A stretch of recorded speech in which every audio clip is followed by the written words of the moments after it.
Conservative. Constitutional. It's the Andrew Cooperrider Show, keeping you informed on what's going on right here in Kentucky.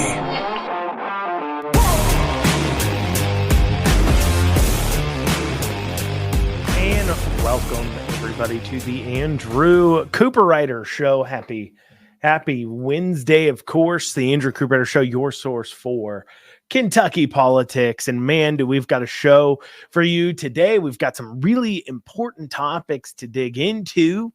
As far as the legislature's behavior, we're coming up on that legislative session. It's an incredibly important time. Maybe if you've never reached out to your legislators before, you've never talked to them, you've never gotten active on a bill that the state legislature here in Kentucky is pushing, now is the time. And I want to make sure I can walk you through real quick, because we're going to talk about some important issues that you need to, and honestly, throughout the next several months, as the legislature is in session, we'll be really focusing on those bills being considered. And if anything else, my labor of love here, bringing this show to you, it's mainly about getting people involved, helping them stay informed, but then moving that into affecting policy. And that's what I hope you tune in and listen to the Andrew Cooperrider Show for, if anything else. And the reason to tell others to listen to the show is in order to stay informed on what you need to be watching that's going on in the state legislature, and getting your friends, your neighbors, and everybody else involved in doing that. It's very, very important. So few things that you can do before I go into kind of how do you even contact a legislator on a bill. Remember to tell people about the show. You can listen to the show at 9 a.m. on WZXI, Monday through Friday.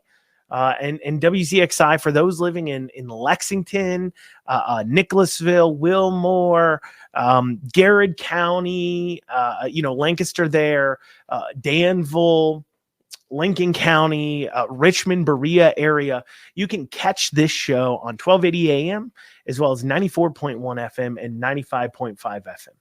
And if you don't listen in that area and you want to tune in at 9 a.m., just head on over to theandrewshow.com. Once again, that's theandrewshow.com. And you can go back, listen to old episodes there too as well, but you'll see a WZXI player. You can catch it at 9 a.m.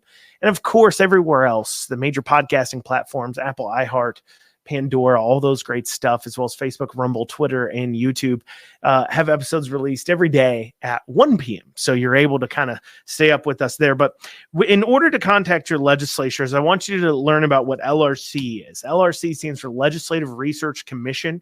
That is the body, the administrators, basically, of the legislative branch. That is their office staff. Those are the people who help them write bills and stay on top of things. And if you want to contact your legislature, you don't even need to know who your legislator is. You can just call 502-564-8100. Or for those of you who just don't want to write that down, can't remember it, just Google LRCKY. Their website will come out.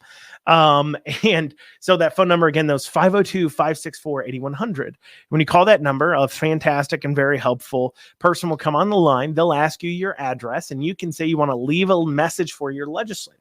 But you can also leave a message for individual committees and say, I want to leave a message for everybody on the Judiciary Committee, which for a bill we're going to be talking about today, of course, and digging into. The Judiciary Committee is the committee that's hearing that bill. And you can say, I want to leave a message for them as well. You can also go to LRC's site and go to legislators, and you can find your legislator's email. And you can shoot them an email too as well. So doing those things, very important, reaching out to your legislators. So as you hear me talk about issues, if you can't maybe meet, and now obviously the go-to is to meet with your legislator in person. If you can go out there, meet with your legislator in person, ask to sit down and talk to them about some bills, that's very, very impactful. Especially too, if you can get a few of your neighbors together too. If you can get 5 to 10 people sitting in your legislator's office, your House rep's office, talking to them about a bill, you can really start to see some change, especially if you're a conservative talking to a conservative, or a conservative's talking to a Republican representative, because they know you have a lot of power and ability in those primaries. Those House primaries, especially, very important. And they will listen to you if you sit them down and grab a hold of them. So I want to encourage you all, check out LRCKY. Once again, just Google that. LRCKY, and you'll find the website so you can find the email addresses as well as find this number, 502-564-8100, so you can leave messages for your representatives. And as always, if you have questions for this show, you can email info@theandrewshow.com. Once again, that's info@theandrewshow.com. For the last several days, I've been, several months, I've been talking about CAR occasionally, and that stands for Crisis Aversion Rights Retention Act, which is a fancy title being used for red flag gun law being proposed by one Senator Whitney Westerfield. This is Whitney Westerfield's final legislative session. He decided not to run for re-election. That's all well and good. He's an awful person.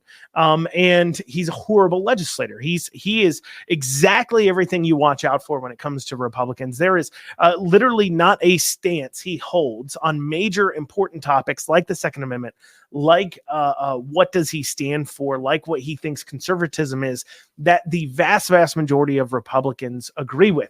He falls into that very unique category that maybe only 15% of Republicans actually agree with him. And it's so odd how these individuals can make it onto the legislature, isn't it? It's so odd that these people that don't represent any of the base can make it on. That's because, of course, those types of people, they're not good people. They're morally not good people. We'll go into that. They are personally just not good people. They're not.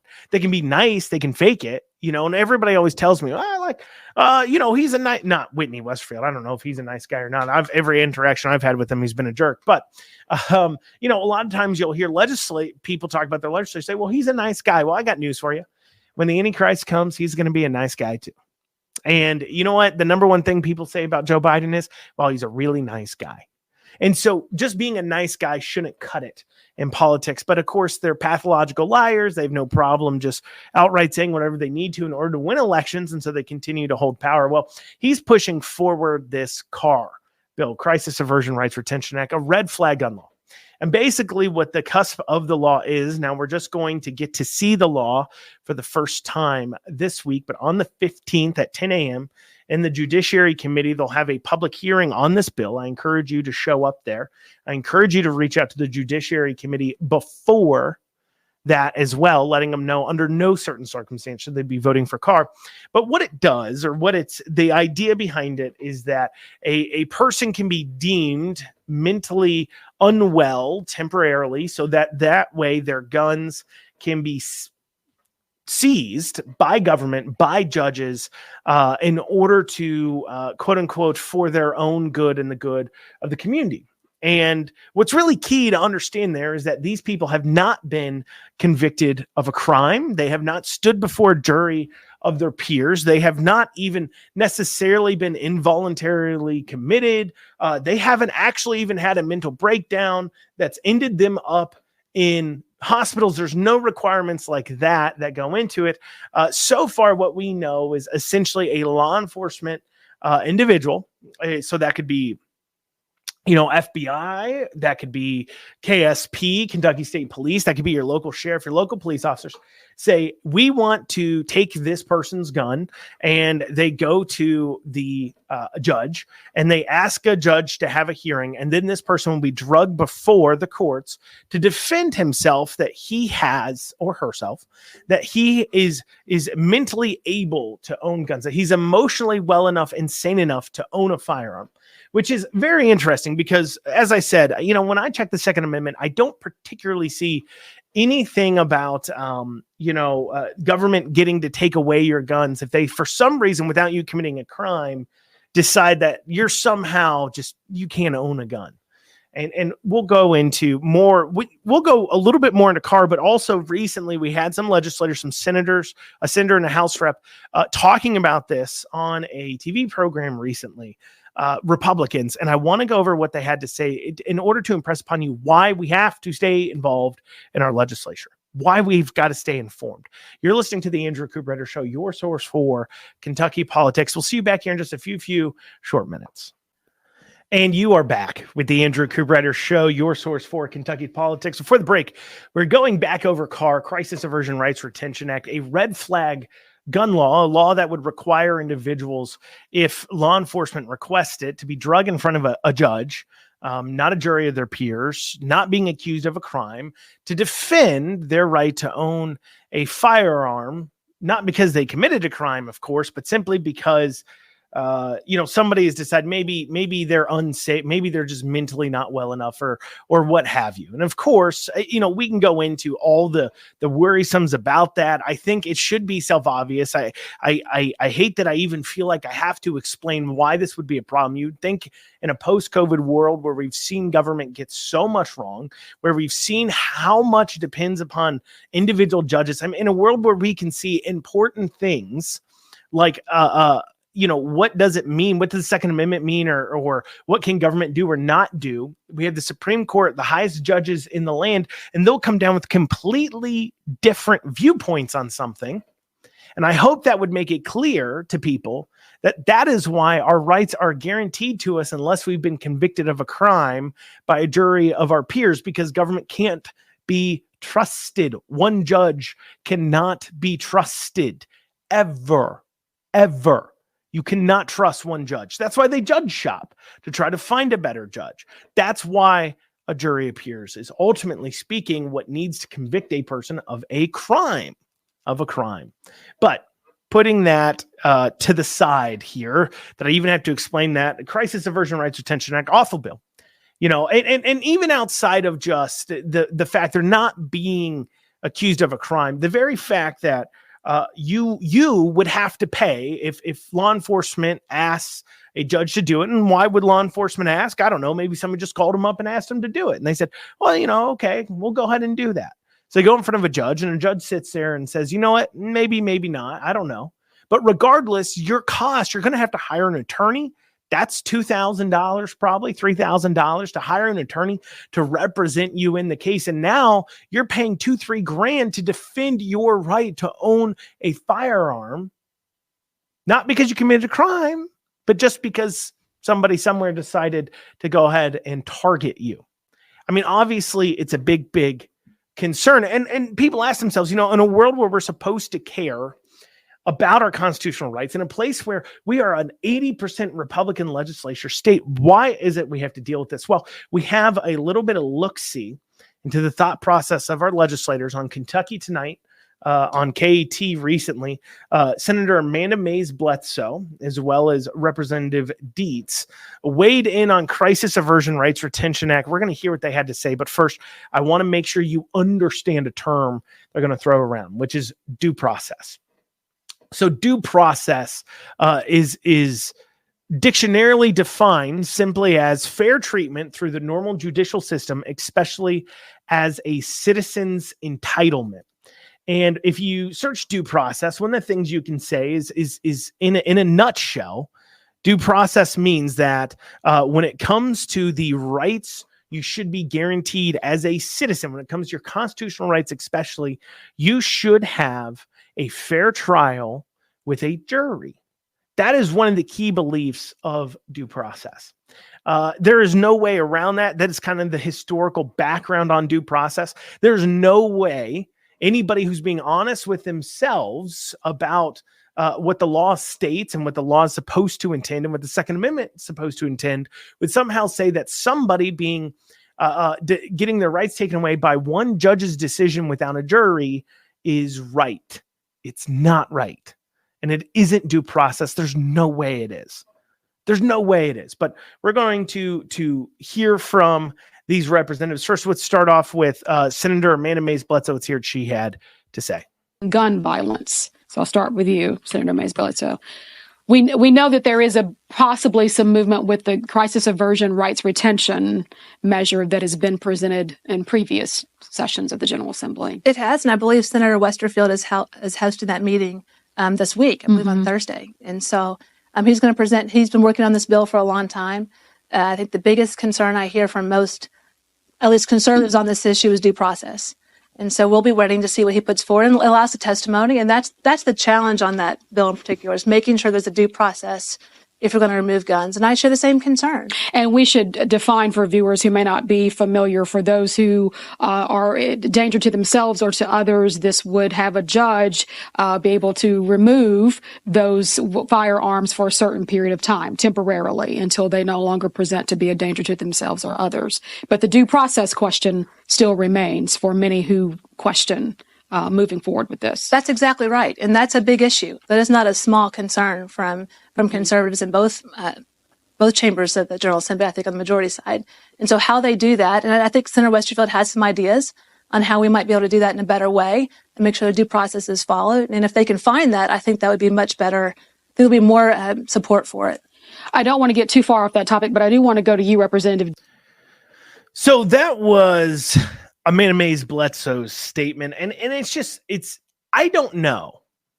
And this would be the straightforward, if I was asked that question, trying to be senatorially, not just coming out and being Andrew Cooperrider radio show host, but trying to make sure that my point cannot be misconstrued. Because keep in mind, you have people like me that will go ahead and grab clips of things and play it, and you don't have time to fully flesh it out. If you're worried about running for election, something I don't plan on doing ever again, then doing something like what I'm doing here is very dangerous, because there's an awful lot of opportunities people have to go ahead and grab what you say to take it out of context. While at the same time, you're being asked questions. You get 2 minutes to respond, a few minutes to respond. You can't fully flesh out your answer. But so if I was giving a senatorial response, it would be, the real question here is due process. That's of real concern. And I do not know of a single system or process where we can take away somebody's constitutional rights without them being accused of a crime and having a jury of their peers, that we could follow due process to take away somebody's constitutional rights. But see, this is what you hear. Well, if we can follow a way to do due process, Senator Bledsoe, there's no way to follow due process and do this. There's no way to follow the spirit of the law. There's no way possible to go ahead and do that. I get it. It's very difficult to look at people and say that is there people mentally unwell out there? Yeah, there is. And they have to be accused of a crime and be convicted of it by a jury of their peers in order to have their rights taken away, no matter what you think. Because you know what? As I'm speaking right now, there are lefties out there, a large percentage of the population, that would, without a shadow of a doubt, 25-30% of the population, at least, that without a shadow of a doubt would want to take away yours and my guns, however they can do it. And they would say the very fact you think you need to own a gun makes you too mentally unstable to own a firearm. I'm dead serious. You can think I'm making that up, but I remember I was out door knocking. I was out door knocking Republican doors for a campaign.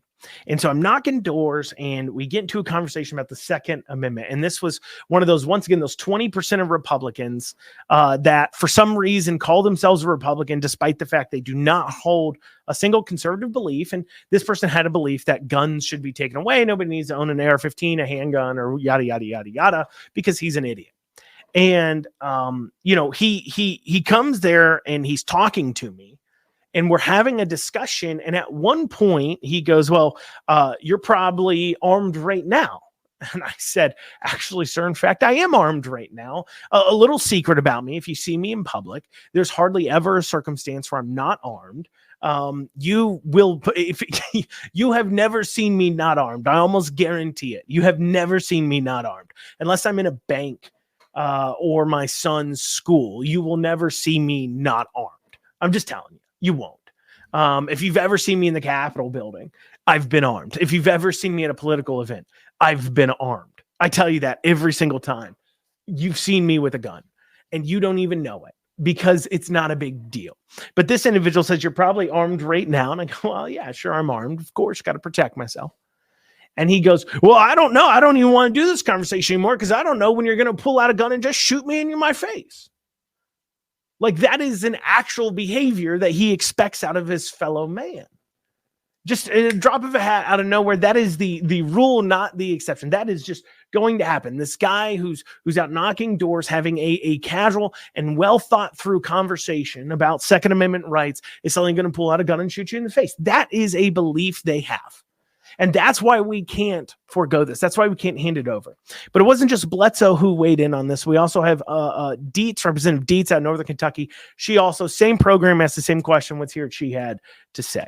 Does about due process. We've got other similar processes that we follow right now, Casey's Law and things like that, where we can go to court. So I'm open to listening to how we're going to protect that due process. At the same time, I know that, again, as a domestic attorney, it scares me. I hear on the news when somebody's been shot and you kind of hold your breath and go, I hope that's not one of my clients.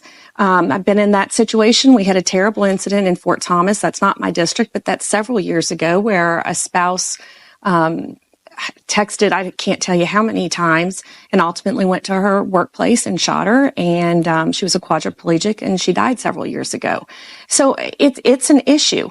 But I want to make sure that due process is handled and that we have that discussion and we make sure that people's rights are protected on both sides. And you're back with the Andrew Cooperrider Show, your source for Kentucky politics. Before the break, we were talking about, of course, Crisis Aversion Rights Retention Act. We had heard from two legislators, Senator Amanda Mays Bledsoe, as well as Representative Dietz from Northern Kentucky, both Republicans, and their thoughts on this red flag gun law, Crisis Aversion Rights Retention Act. And of course, they did bring up their concerns about due process, the fact that you should not have to you should be equal before the law, and the law should encroach on your rights. But they won't admit the very difficult thing that if we're actually respecting due process, then a bill like Carr could never pass. It is in no way, shape, or form proper due process to force a citizen to stand before a judge to defend their constitutional right, not because they've been accused of a crime, not because even a somebody has somehow pointed to evidence that they are not able to control their life anymore. They can simply have this one right, your right to own a gun, taken away by decision of a judge. There's no way it is due process to do that without a person going before a jury of their peers and being accused of a crime. There's no way to follow due process and do that while forcing citizens to pay thousands of dollars for legal representation simply so they can maintain their right to own a firearm. There's no way to do it. But they can't say that. They can't say it. They need to appear like they care and understand. I'm sure they do care, maybe. I'm sure that it really tugs at the heartstrings. And one of the things we heard in Stephanie Dietz's response was, well, every time you hear about a shooting, you hope it's not one of your people. She cited a domestic violence situation and about how, she hopes that's not one of her clients, somebody dealing with domestic disputes who gets shot by a partner in a domestic dispute, and how awful that is. And that tugging on the heartstrings is why she feels she has to do something, because it is impossible in this modern day and age for Republicans to say the hard thing, the right thing, but the hard thing. And that is simply, and this is something that the liberals have goaded them into, that Democrats have goaded them into believing. And it is this love everybody, nothing bad can ever happen, mixed with government is here to solve all of our problems. And if something bad is happening, we have to turn to government. Government has to solve the problem. That government can somehow come up with this solution where nobody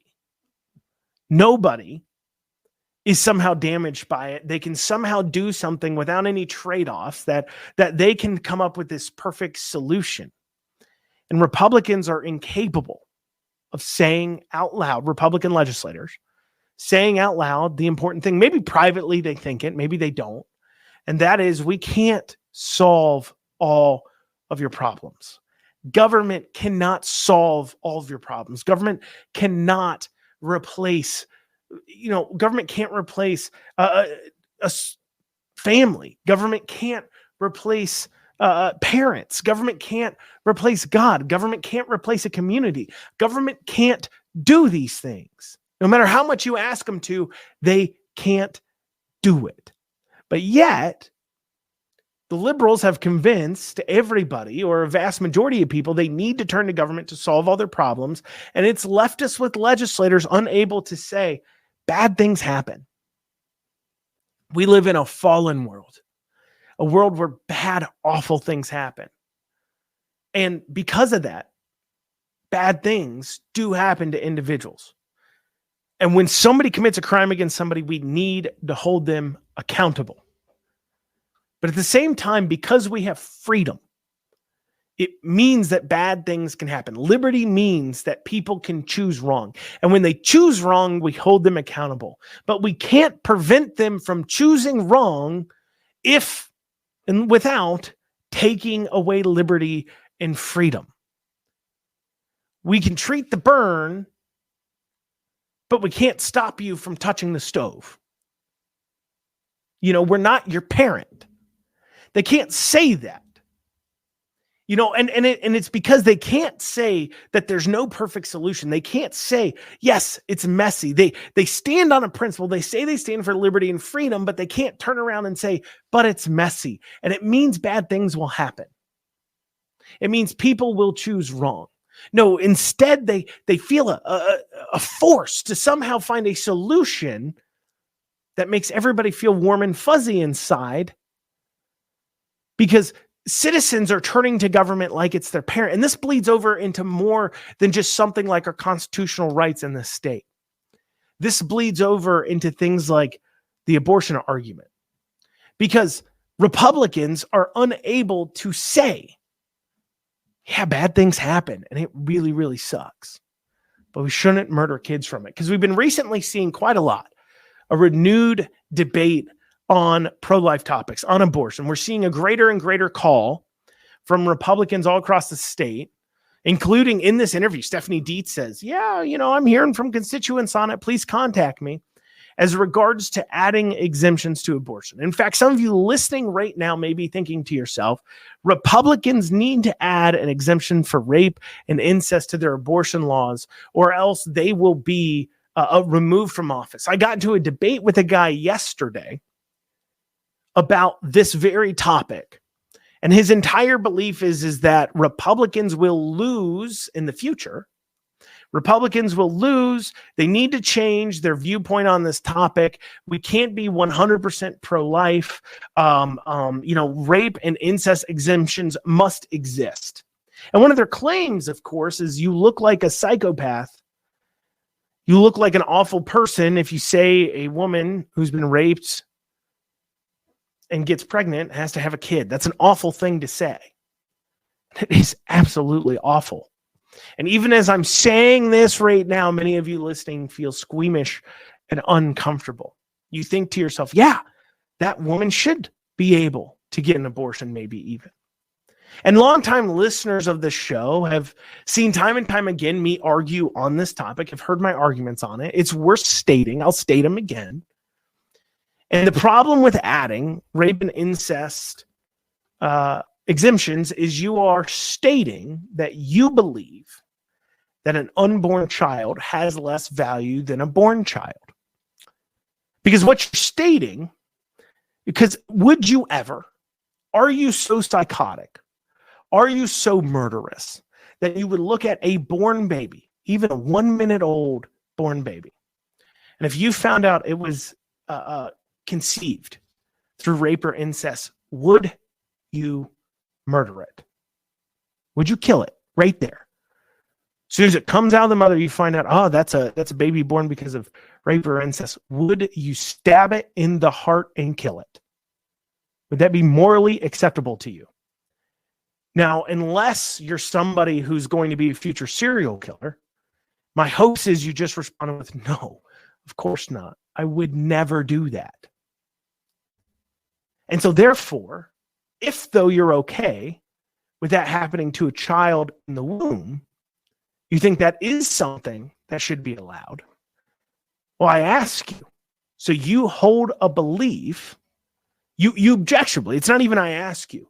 You have now stated you hold a belief that an unborn baby has a lower value than a born baby. And the minute you admit that, now all you're negotiating with over the murderers, over the liberals, all you're negotiating on is where do you set that line of value?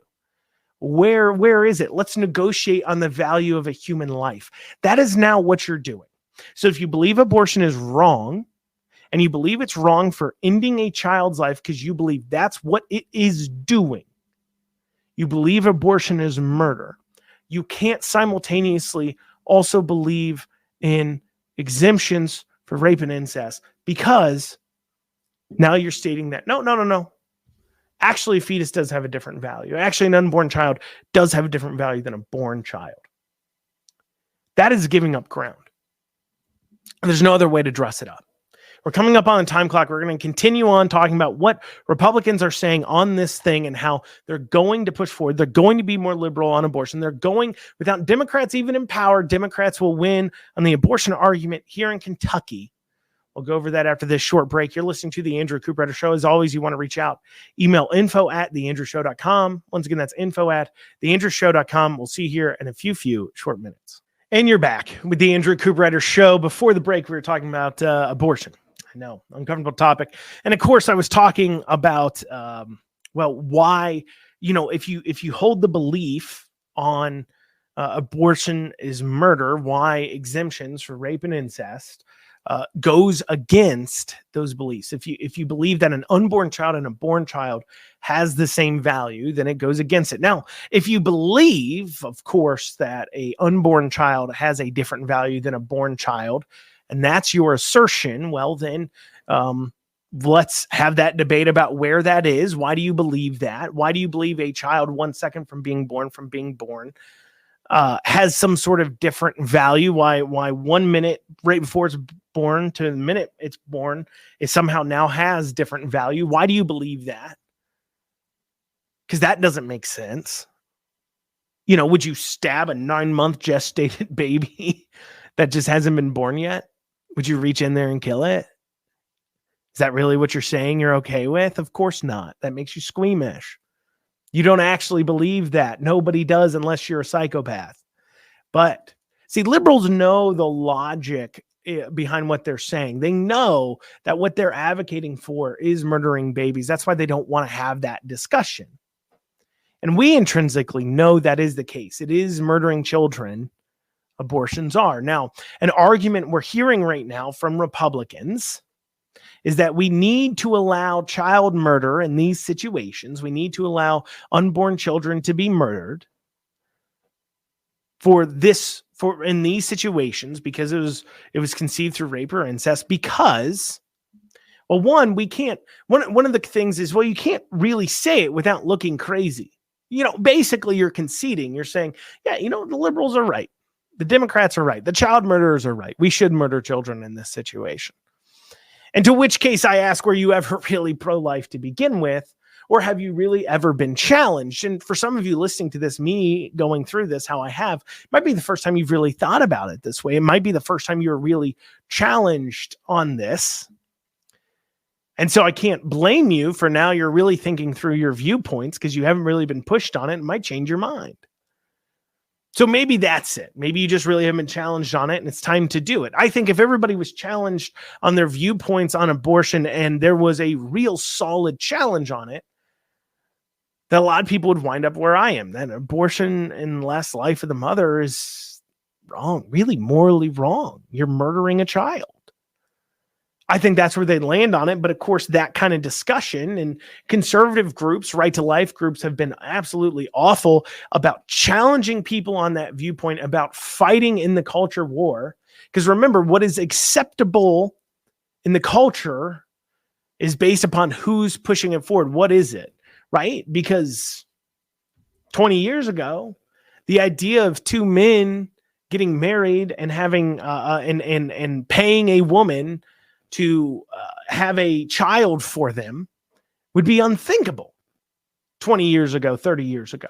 That would not be something the general populace accepts. The same people right now who will march in the street, the same 50, 60-year-olds that would march in the street with rainbows all over them, allowing their minors to be exposed to sex performers, would 30 years ago not even be okay with gay marriage. People like Democrats in office, right? And so we know that if we battle in the culture, that affects the political outcome. We know that. And no Republicans have even tried to do that yet. And they say, we don't have time. We can't battle on this issue. So the first belief is look, it's just not murder. I don't think that. Maybe that's what you think, and let's have that debate. But that's not what the Republicans are saying. What Republicans are saying, the Republicans in the legislature, in order to get their colleagues to support this here in Kentucky, is that we will lose control unless we relent on this. So basically what they're saying is, look, we have to let them murder some children so that way in the future we don't lose. And if we lose, well, they'll murder all the children. They'll just legalize abortion across the board. So if we want to stop some kids from being murdered, we have to allow some of these other kids to be murdered. And this argument is flawed in many, many ways. First, it's built upon a presumption that Republicans will lose control before they've been able to, one, engage in the public, right? Because there's been no efforts on that, engaging in the culture war. But it's also flawed because it doesn't follow with historically what's actually happened with Republicans in Kentucky. In 2016, Trump is on the ballot. Republicans gain 18 seats in the House. And for the first time in the entire history of Kentucky, Republicans have control of the state House. Then in 2018, the Trump midterms, the GOP loses just 3 seats. Then in 2020, Trump's back on the ballot, and the GOP, the Republicans and the state House here, gain another 14 seats. Then in 2022, abortion is literally on the ballot. Remember, there was that Amendment 2 action. That was an abortion amendment here in Kentucky. It was literally on the ballot, and it even lost. But yet, Republicans in the House gain 5 seats. So anytime you've had Trump on the ballot, or you've had abortion literally on the ballot, the state House Republicans have gained seats. I mean, remember, in 2022, that amendment was on the ballot post Roe v. Wade. And they still gain seats. But yet, somehow the belief is that, well, in 2024, this is literally something they're saying. They're saying, we expect in 2024 to lose seats. We have Trump on the ballot. We've only ever gained seats with Trump on the ballot. But because of abortion, which has never lost them a seat before, but because of abortion, we think we will lose seats. This is what they're pushing forward. And they say, if we don't lose seats in 24, well, we'll definitely lose seats in 26 then. So this is the first flawedness in their argument. The history doesn't even play that out. That doesn't even appear to be true. Where is that coming from? And where it's stemming from is because these establishment pukes can't be honest with themselves about why Cameron lost. They're looking at that Bashir win and they're saying, oh, we lost because of abortion. We will lose in the future because of abortion. Now, first off, they didn't really lose anything. Republicans lost the same election that they lost 4 years ago. They haven't lost ground. They've gained ground, if anything, even when abortion's on the ballot. But because of this one office that Democrats won 4 years ago, that they re-won again, well, that means that we need to change everything. We need to even murder children. We need to sacrifice children at the altar of the politic gods, so that way we don't lose our seats. We don't lose power. That's the claim. Because they can't be honest that Cameron didn't lose because of abortion. When you look at turnout, what do you see? You see, if anything, Republicans and Democrats pretty evenly turned out, or in a lot of circumstances, more Democrats turned out to vote than Republicans. because Cameron didn't inspire the electorate to turn out. Less people turned out to vote this year for governor than turned out to vote 4 years ago because Cameron was uninspirational. But they can't say that because Cameron campaigned and listened to the exact same people they all listened to. He pushed forward the same ideas that they push forward. He campaigned the same way they do, say nothing. And if they admit that that's the losing thing, if they admit that conservatives being weak is what will cost them elections, well, then in that case, they now themselves are wrong. And those in power can't accept that. They can't accept that's the reason why. They need to blame Trump and abortion, and they need to deal with this problem now. They think they need to deal with abortion. Now, why do they feel they need to deal with it now? Well, it has to do with some of the people in leadership, of course, because people like Jason Nemeth, people like Damon Thayer, they live in districts that are purpler. Damon Thayer's Senate seat, Bashir won in the general. And so they're looking at that saying, wow, we need to do something because I may lose. Because even if the Republicans lose in 2024 and 2026, lose ground, the most anybody's talking about them losing is maybe a seat or two. In this next, even the people who think they will lose. I don't know why they think that. The data doesn't play that out. But even the Republicans that think the Republicans will lose House seats in the state House think it's only a seat or two. So even in 2026, if they lose seats, it's a seat or two. If they end up at 75 seats over the next 4 years, while that gives us time to continue to battle on this issue, they've only lost 5 seats. Geez, I guess they'll just have to make do with 75% instead of 80% of the legislature. That's still way more enough to get everything done we need to do. It's not even close to Democrats being in power, but who will be those 5 seats be? Well, it could be leadership members like Jason Nemeth, like Damon Thayer, and that's the reason they're willing to sacrifice children. It is those people in leadership in purple districts who are worried about their own skin. They're not worried about Republicans actually losing power because Republicans won't lose power as a whole. They know that. They know that's not even going to happen within the next 6 years. But it could be them individually who loses their seat. And if that's the case, well, then they're out of power. And so as long as they need to maintain their seats, they will be okay with sacrificing babies at the altar of politics.